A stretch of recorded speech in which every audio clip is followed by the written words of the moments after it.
So last week I accidentally clicked on one of the Labubu video, and now my entire feed is populated with Labubu content. I have seen everything. I have seen the memes, I have seen the unboxing videos, I have seen celebrities posing with Labubu dolls. And all of this made me so curious that I started reading about it and also writing about it. And I found that the brand that make these dolls, Pop Mart, has in fact made 1.5 billion just selling Labubu dolls. Not just that, the resale market is even bigger.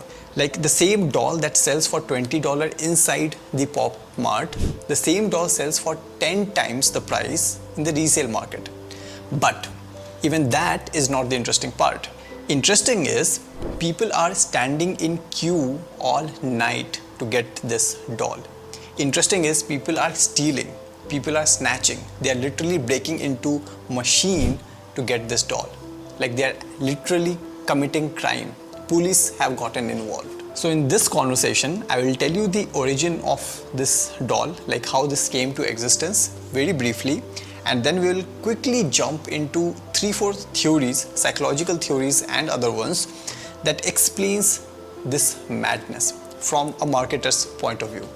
And especially if you are someone who is interested in brand and business, you should be taking notes. So Casing Lung, a Chinese-Belgian illustrator, actually made this character for his children's book. But what made Labubu stand out was it was not like your every other perfect looking children's character like your Barbies. Yes, it had big eyes, but it also had mischievous teeth. So this was a strange combination of fairy tale but little bit of mischievous. And this characterization of Labubu made it popular even before it became a toy, because a lot of people who don't see themselves as perfect characters started relating to this, and the fan following was already huge even before it became a toy. Then in 2017 comes your Pop Mart, a very fast growing Chinese company, and they turned this into what it is today, of fashion accessories. And now we will talk about these 3-4 theories that can explain this madness. The first one is Pop Mart's use of dopamine as a tool. I will quickly explain you how dopamine works. See, when you're working on something, by the end of it, you get a reward and dopamine kicks in. You're happy. And a very relatable example of this is your job. You work for 30 days and by the end of it, you are rewarded with a salary. But you exactly know what is the amount that is going to be credited. You also know when that salary is going to be credited. So there is no element of suspense to it. But there is a very interesting twist to how dopamine works. And this was discovered when a psychologist ran one experiment, an experiment on a rat in a cage. This cage had a liver, and every time the rat will pull the lever, he will give him a treat. Rat was happy, but eventually rat also got bored, and every time the rat will be hungry, he will pull the lever and he will get the treat. But then the psychologist added a twist to this experiment. What he did was, sometimes when rat used to pull the lever, he used to give him the treat, but sometimes he will give him twice the treat. Sometimes he will give him no treat. Therefore, adding an element of suspense to the reward, making it variable. And as a result of this, rat went crazy. It started pulling the lever all the time. Very similar to how we do it on Instagram. Every time we do this, we refresh our screen, we don't know the reward, we don't know what content is going to be populated in our feed. It is similar to when we pull the lever inside a casino. We don't know the result. It is similar to when we buy a lottery ticket. It is similar to when we play a gambling game like poker. We don't know whether we are going to win or lose, but we love pulling the lever. And I will break a very common myth about dopamine. Actually, it is not the reward that gives you the kick, that gives you the dopamine release. It's the process that gives you the dopamine release. When you're playing the game of poker, the process is what is addictive, not just winning or losing.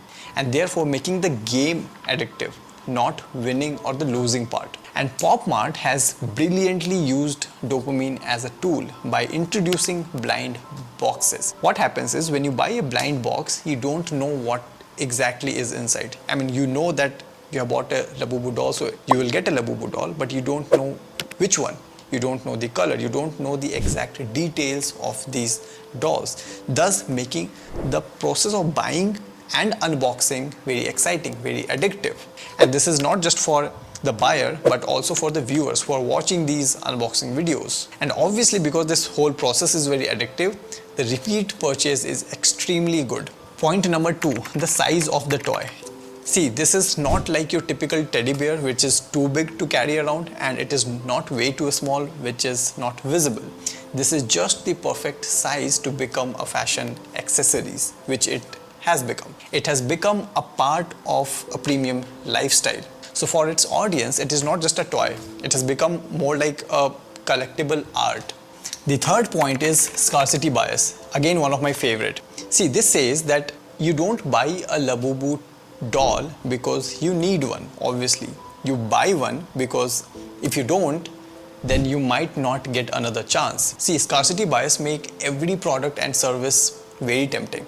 And Pop Mart did not just stop at scarcity bias. They have also complemented it with FOMO. And if you don't know, almost everything that we do these days, there is some element of FOMO in it. Whenever you open your Instagram feed, it gives you a feeling that everyone around you is traveling, everyone around you is having a blast, they're having a party, and that triggers you to plan a trip, that triggers you to go out with your friend and have a beer. So fear of missing out has a big role to play in a lot of industries like travel industry. And when you make a combination of scarcity bias plus FOMO, it is a deadly combination. Imagine that you have a feeling when you're opening Instagram, you are seeing that everyone is going to Paris for some reason, and then the airline announces that for the next 6 months, we have only 6 seats that can go to Paris. I'm just giving you a hypothetical example. This will make this whole thing like way too tempting for you to not click.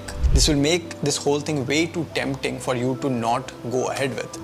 And the last point is the community around it. I like to call these people the OGs. These are the actual enthusiasts. See, when a product like this gets popular, the mass audience immediately adapts it, right?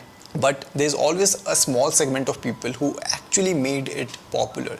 Like I told you in the beginning that the character in these stories, there was a fan following of these characters as well. These are the people who will happily buy these dolls and maybe not even put a picture on social media.